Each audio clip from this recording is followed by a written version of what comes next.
La Statue de la Liberté a coûté la vie à un homme. C'est l'un des symboles les plus emblématiques des États-Unis, mais son histoire commence bien avant son arrivée à New York. En 1865, un sculpteur français, Frédéric-Auguste Bartholdi, rêve de créer une statue colossale dédiée à la liberté. Et devine quoi? Ce projet est aussi un acte politique. Bartholdi veut célébrer l'amitié entre la France et les États-Unis.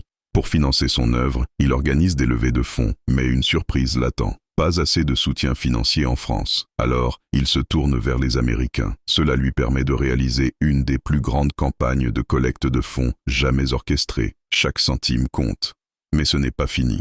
Lors de la construction, l'île où la statue doit être érigée, la Liberté, pose des problèmes imprévus. Des tensions émergent entre les partis américains et français. Finalement, en 1886, la statue est dévoilée. Un moment de gloire. Mais quelques heures plus tard, une tragédie survient. Un ouvrier meurt tragiquement pendant des travaux de finition. D'un symbole d'espoir, la statue devient aussi un rappel de sacrifice. Aujourd'hui, elle pourrait être oubliée. Pourtant, chaque année, des millions de visiteurs s'émerveillent devant elle. Ce qui peut choquer, c'est que la statue était presque détruite après la première année. Des experts estimaient qu'elle avait subitement perdu de sa valeur. La Statue de la Liberté est bien plus qu'un monument. Elle porte avec elle le poids de l'histoire, des luttes et des sacrifices.